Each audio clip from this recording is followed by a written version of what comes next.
깊이 있는 경제 발전소. 시민과 함께 공부하는 경제 시사 프로그램 경제발전소 박연미입니다.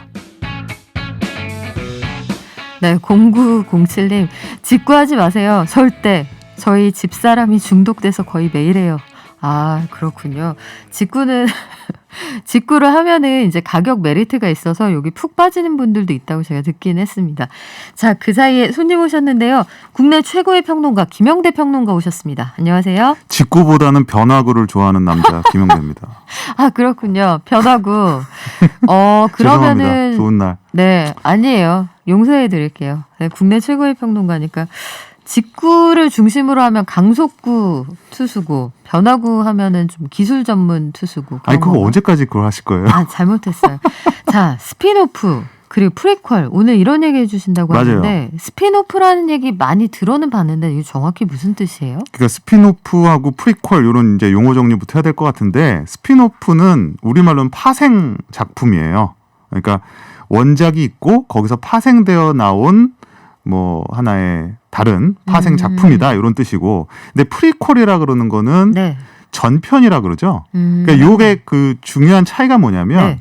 프리퀄이나 혹은 속편 시퀄이라고 하는데 이거는 어떤 단선적인 이 리니어한 스토리 라인이 있어서 그 스토리에 메인 작품이 있다. 그러면 그것의 앞이야기를 하면 프리퀄, 뒷이야기를 하면 시퀄이 되는 거죠. 그러니까 스토리의 전후 관계, 그러니까 뭐 캐릭터의 전후의 역사 이런 어떤 스토리 라인 자체가 존재하는 것을 우리가 이제 프리퀄 이렇게 전편 혹은 속편이라고 부를 수 있는 거고, 스피노프는 원작에서 아이디어와 전체적인 설정만 빌려왔을 뿐 독립적인 이야기를 완결되게 하는 그런 작품들을 말해요. 그래서 보통 이게 이제 드라마에서 유래를 했고요.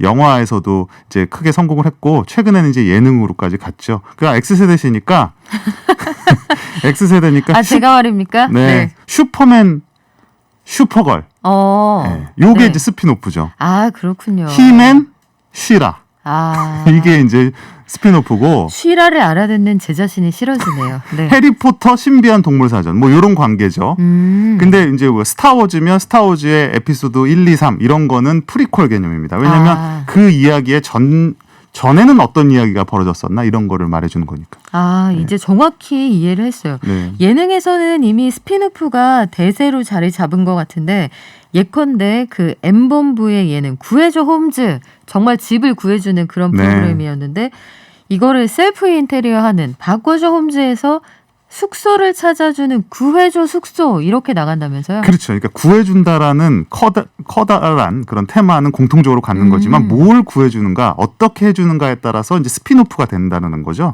뭐 노는 언니가 이제 언니를 다뤘다면 이제 노는 부르는 오빠를 다루는 거고, 예, 뭐 유퀴즈가 이제 뭐 난리 나네 난리 났어 이런 네. 식으로 기본 설정은 누가 봐도 같은 뭐 소위 말하는 프랜차이즈죠. 프랜차이즈라는 걸 알 수 있지만 다른 작품이구나라는 걸 알 수 있어야지 이제 스피노프라고 할 수 있는 거겠죠. 아, 한마디로 원소스 멀티유즈. 맞습니다. 그렇죠. 그러면 스피노프라는 게 왜 이렇게 주목을 받는 거예요? 일단 새로 하면 되잖아요. 맞아요. 여러 가지가 있는데 네.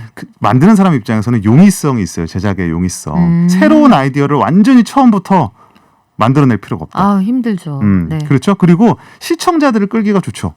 왜냐하면 기존의 이 프랜차이즈에 익숙한 원 시리즈에 익숙한 사람이 요거는 다르지만 이거의 변형이야 라고 했을 때 그 사람들이 그들을 갖고 올 수가 있다는 장점이 있죠. 그러다 보니까 만드는 사람 쪽에서 리스크가 아주 적습니다. 그리고 가장 중요한 거는 이게 지금 뉴미디어 시대에 맞아요. 특히 이제 이 예능 같은 경우는 최근에 이 숏폼으로 제작하거든요. 네. 10분 미만에 이런 것들은 가령 뭐 티빙 같은 OTT 그리고 유튜브 플랫폼 이런 거에 딱 맞는 거죠. 그렇기 때문에 이게 특히 뭐 최근 많이 화두가 되는 MZ 이 세대들. 뭐 56%, MZ세대 60%는 10분 이내에 결론이 나는 걸 좋아한답니다. 그쵸. 그런 사람들에게 아주 맞는 컨텐츠이기 때문에 이거를 지금 현재 OTT 컨텐츠, 방송 예능 컨텐츠의 미래로 보는 사람들이 많습니다. 이게 모바일 환경에서 보기도 좋을 거예요. 그렇죠. 주변에 보면 MZ세대 중에 저희 집에는 TV가 아예 없어요. 이런 분들이 상당히 많습니다.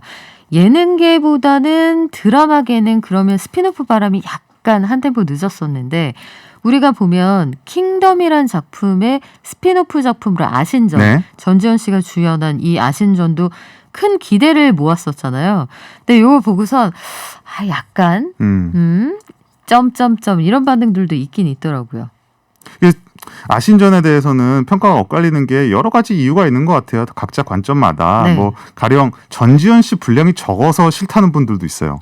예. 그리고 어떤 분은 그런 디테일한 묘사가 아쉽다. 뭔가 납득이 잘 안 간다. 이런 분들도 있었고 전체적으로 이제 전개가 느리다. 특히 이제 그 아역 탤런트가 그 연기하는 장면에서의 너무 그 뒷이야기가 너무 길다. 뭐 그다음에 이제 어떤 분은 단순히 액션이 없다. 뭐 이렇게 액션. 말씀하시는 분이 있는데 네. 이걸 이제 스피노프의 어떤 성공적인 스피노프 요건으로 봤을 때는 이 원작에서 별개로 벌어지는 독립된 이야기를 한다라는 점은 중요해요.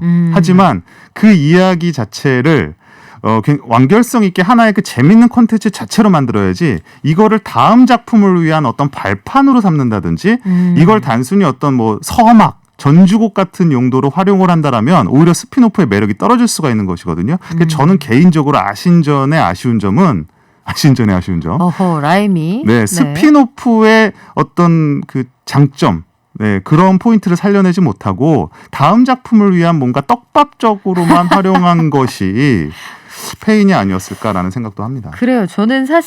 저도 이거 다 재밌게 봤는데 킹덤 마지막에서 왕자가 된 아이의 몸속에 꿈틀거리는 네. 그 유충이 있었잖아요. 네네네. 그 친구가 어떻게 발전해 나가는지 그런 거를 약간 얹어줬으면 좋지 않았을까 하는 생각이 들었는데 어찌되었든 아신전도 재밌게 봤습니다. 앞으로 되게 활발하게 제작이 될 거예요. 이제 시즌제로 정착이 되기 때문에 네. 이런 것들이 이제 스피노프의 어떤 영역을 더 넓혀주는 게 되겠죠. 외전이라기보다는 그 새로운 시즌의 오프닝 에피소드로 더 적절하다 이런 평가도 있었고요. 네. 여하간 스피노프 작품들이 오리지널 콘텐츠에 이른바 요즘 친구들이 쓰는 말로는 버프를 받는다고 하잖아요. 그럼요. 그래서 대중들의 기대를 한 몸에 받게 되는데 일단 기대치가 이만큼 높으면 그걸 충족시키지 못했을 때 대중이 또 그만큼 차갑게 외면하는 그런 반감 효과도 있지 않을까요? 그럼요. 스피노프 자체를 뭐 남발하거나 어떤 오리지널한 얘기, 재밌는 얘기를 풀어내지 못할 경우는 뭐 상업적인 실패는 물론이고 전반적으로 이 프랜차이즈라 그러잖아요. 요새는 특히 이제 IP가 중요한 시대가 됐는데 이 프랜차이즈 IP라는 게 있잖아요. 이 뭐 프렌즈면 프렌즈, 그렇죠. 스타워즈면 스타워즈. 근데 이런 것에 대해서 가령 스피노프를 남발을 하게 되면은요. 그 원작의 속편이 나오거나 프리퀄이 제작이 될 때도 그거에 대한 이미지가 나빠집니다. 예, 이게 참 묘한 건데 스피노프가 오히려 원작을 더 올려주는 효과가 아니라 원작의 명성을 깎아먹는 효과가 될 수도 있는 거예요. 조심스럽네요. 그럼요. 제작하는 과정이. 우리도 남자 셋, 여자 셋 이런 거 스피노프 나오면 좋겠어요. 자, 마무리는 지금까지 꼭 그렇게. 국내 최고의 평론가 김영대 평론가와 함께했습니다. 고맙습니다. 감사합니다.